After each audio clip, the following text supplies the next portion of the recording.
Hello, Dr. Anthony Dallmann-Jones, also known as Dr. DJ.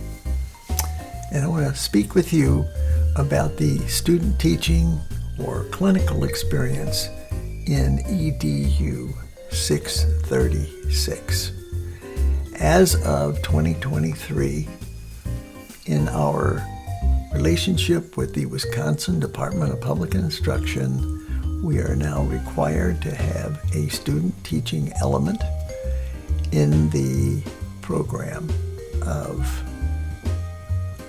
that we call the Alternative Education License Only program. This applies to people who are A, Tier 2 licensed teachers in Wisconsin, and B, those who are seeking to add on the alternative education, also known as PL 1952, license in alternative education. The student teaching requirement is done in conjunction with the EDU 636 course, which is taught by yours truly, Understanding At-Risk and Non-Traditional Students. You will be communicated with by Dr. Ben Vogel, my colleague, who will help you establish a relationship in the school such that you can go through the labyrinth of paperwork that might be required and get you set up in order to do your student teaching. In that episode of your life, you will be required to put in a certain number of hours, which you will receive a document outlining all of that for you. And part of that will be to submit a video version of an actual teaching lesson between 10 and 15 minutes long, a module that you are teaching to students. That will come to the university supervisor, who will evaluate it and fill out a form that will be lodged on a spreadsheet in our computers here at Marian University. You will also have a form that your on-site building supervisor will be required to fill out. That likewise will be filed on a spreadsheet in the computer. This is to be made available to the State Department of Instruction if they ever need to see it. Understand the purpose of this is to show that you are capable of teaching, since that is what the license is all about. And admittedly, 10 to 15 minutes isn't that much, but we don't want to overdo it and put a strain on anybody. And I do believe that you can show what you got in 10 to 15 minutes. So you can just take a regular unit that you're going to teach and kind of package it up and have your objectives and what you're trying to accomplish in whatever content that you're teaching, whether it's math, science, language arts, etc. And so you'll have your objectives, and then you will have your methods on how you're going to accomplish your objectives, and then the actual, the actual teaching thereof.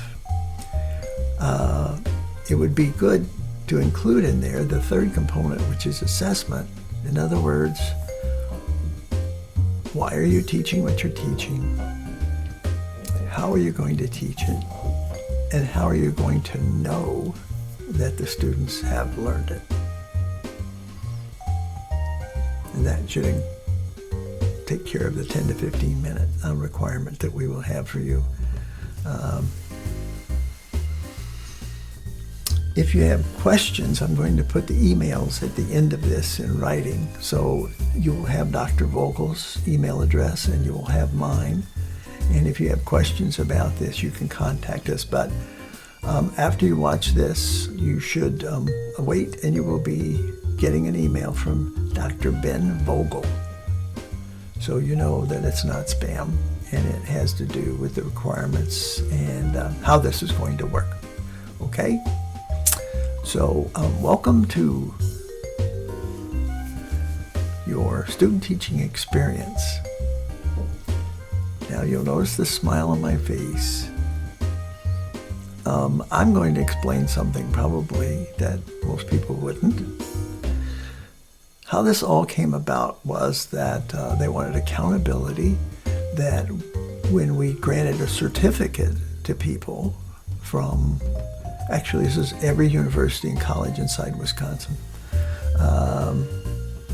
that when we grant a certificate that people are licensed to teach, that they know what they're doing and that we've prepared them properly. That makes sense.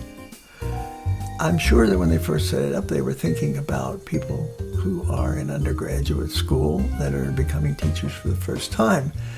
But then they realized that a lot of licenses are given out to people who are already teachers that are looking to add on maybe a reading license or an additional special ed license, or in our case, an alternative ed license. So they just kind of extrapolated from there, and not realizing that many of our people are already teaching. So it seems a bit redundant that you are having to prove that you can teach when you're already an employed teacher. I think we've been allowed to condense things down to fewer hours and a videotaped lesson as a privilege of your already being a professional. So that's our concession, I guess. If you are not adding on a license, then you needn't have watched this whole thing, and I will put an announcement in the beginning in writing so that people know not to do that. I hope this has been instructive. Again, just contact us at one of the emails. Me, if it's about why we're doing this, and Dr. Vogel, if it's about how to get things set up at your school and get everything kind of recorded and made sure that you're properly documented in being effective in the classroom. Talk to you soon.